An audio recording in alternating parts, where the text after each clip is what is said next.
Hola, mi nombre es Oscar Abraham Sandoval García, matrícula A0128 4153. Y para eso yo vengo aquí a presentar mi examen oral, mi video oral sobre la clase de requerimientos de software. Y vamos a empezar con una serie de preguntas y al final una pequeña reflexión de qué fue lo aprendido. Primero, ¿qué es el software? Digo, yo creo que aunque tenemos definiciones de software, es una palabra tan amplia que abarca tantas cosas que no se puede definir así que tú digas en una oración. Pero software es aquel programa o aquel sistema computacional o cualquier sistema que se ejecuta en una computadora. Es algo que nosotros diseñamos y construimos para trabajar a base de una computadora o en una computadora, mejor dicho. Y como pasamos a la pregunta de qué es la ingeniería de software. Pues la ingeniería de software viene siendo una rama de la ingeniería que se enfoca en desarrollar estas herramientas que se corren en la computadora. Son este tipo de cosas que se encargan de trabajar en lo digital. ¿Qué es un sistema? Pues bueno, un sistema al final del día es una aplicación, por ejemplo. O sea, un sistema puede ser muchas cosas, pero hablando de software, un sistema tiende a ser una aplicación, es un sistema que nosotros diseñamos para hacer una cosa.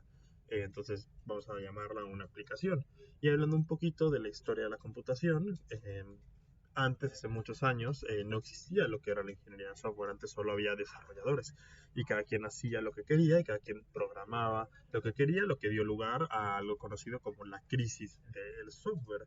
Y hay tres puntos que han hecho que la crisis del software sea algo muy importante. Lo primero que se mencionó es que cada quien hacía lo que quería, no había reglas establecidas, no había un estándar y los programadores no estaban entrenados para programar. Eran programadores hobbyistas que hacían lo que querían, pero no había un cierto entrenamiento, una cierta lógica, la cual seguir. Entonces es muy importante saber que de ahí nace la necesidad de la carrera de ingeniería en software.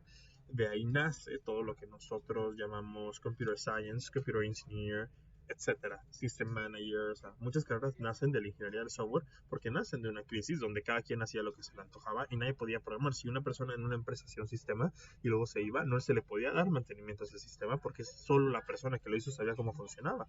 Y a día de hoy ya no pasa, ahora hay estándares, hay reglas, hay documentación, cosas que antes no pasaban, que es uno de los puntos de la crisis del software, que no había documentación.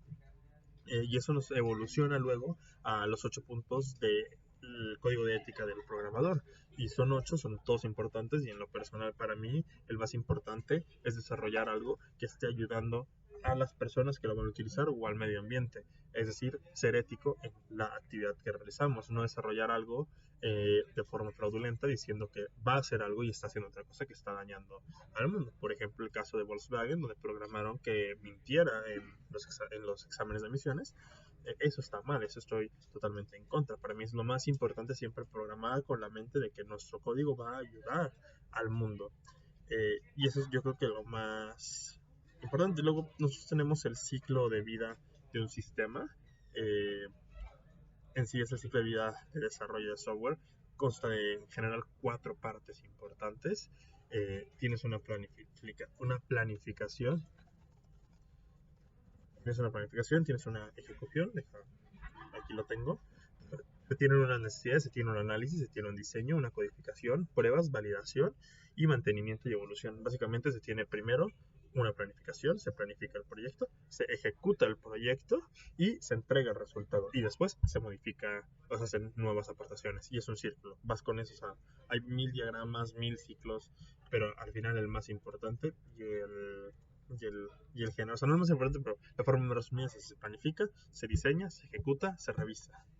Eh, y básicamente eso es lo más importante. Y en lo personal, del ciclo de vida del software, para mí la fase más importante es esta fase de planificación. Todo buen proyecto de software, todo buen proyecto de cualquier rama de la ingeniería o de las ciencias o de las licenciaturas que se hace, se tiene que ejecutar de forma correcta. Esto quiere decir que hay unos pasos a seguir y esos pasos se tienen que planear muy bien, porque si yo quiero hacer algo que tal vez el sistema no está diseñado para hacer aún, antes, pues va a crashear, no va a funcionar. Y si yo quiero implementar, no sé, por ejemplo, un sistema de pagos, para eso yo tengo que tener una pestaña que me reciba los datos para hacer pago. Yo no puedo meter un sistema que cobre cuando no tengo una forma de recolectar.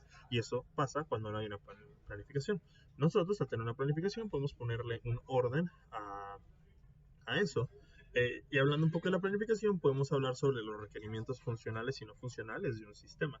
Nosotros tenemos requerimientos que hacen una función, que son esenciales para un sistema, y requerimientos que no son tan necesarios. Un requerimiento funcional, por ejemplo, en un sistema donde se hace un pago, es tener una API que se encargue de conectar con el banco para hacer el cobro, pero no es funcional, o sea, eso es funcional, y algo no funcional sería que se viera bonito.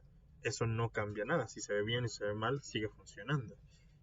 Y nosotros cómo sabemos cómo hacer algo bien y qué es importante y qué no, es a base de los diagramas UML y los casos de uso, que estos nos dicen cómo se va a utilizar la aplicación, qué va a hacer el usuario, cuáles son las interacciones y todo. Y nosotros tenemos que marcar eso bien, que sigue estando dentro del área de la planificación para poder hacer un desarrollo bien hecho.